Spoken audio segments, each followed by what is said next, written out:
Magandang araw! So today po ay Sunday at kakagaling lamang po namin sa church.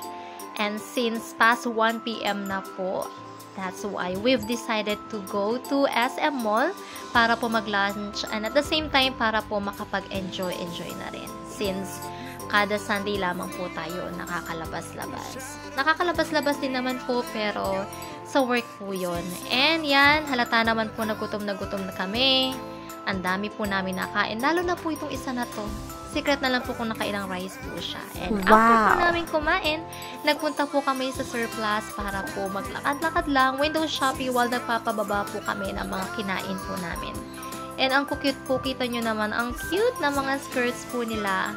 Ayan, tingin-tingin po lamang kami since kami po ay nagpapaka-wise ni Ate Mabel when it comes to managing our finances. But still, kung may makita po kaming needs naman po namin, why not naman po? And here we are just passing by, kaya lamang po nakita po namin na mga pabango ito, perfume, mga prescriptive perfumes po. As we know, napakababanga po ng mga perfumes nila. And nandito po kami ngayon sa Coffee Bay para po mag-chillax lamang. Kaya lang, habang kami po ay nag-iisip kung ano pong orderin po namin, naalala ni Ate Mabel na meron po siyang, or meron pong new discovery na coffee shop. And undecided pa din naman po kami kung pupunta kami doon. And sinuggest po ito ng kanyang Korean student.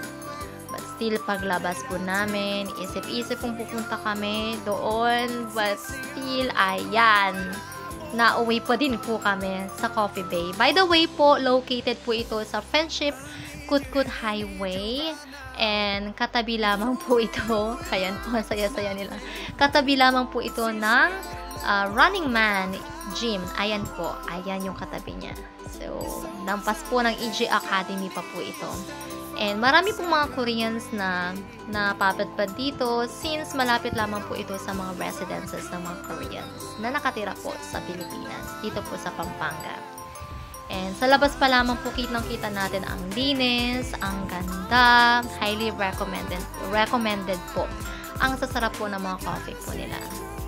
And pagpasok po namin, ang nasa isip ko na lang ay umupo.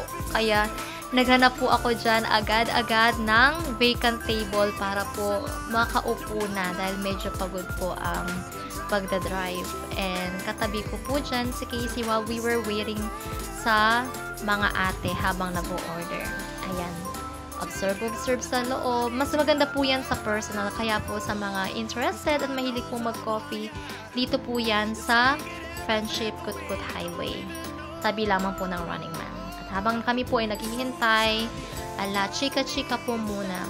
I personally po gustong-gusto ko pong nilalabas sa mga bata kung meron naman pong opportunity para mailabas sila. Kasi the whole weekdays po kasi ay busy po kami working and ang panganay ko ay nag-aaral at ang bunso naman po ay kasama ko po sa bahay kasi labas at loob po ang work po. Work from home po. And ayan, chika-chika, nag-e-enjoy kung ano-ano lang ang topic po namin. But we were having fun while we were waiting for the orders. At after po doon, pag-uwi po namin, birthday pala ni Ate Janice. Alam ko na February 9 ang birthday niya. At alam ko din po ang date today, pero hindi nagtugma ang kaalaman po. Pero ang saya-saya po namin dyan. Super saya. So, ayan lamang po.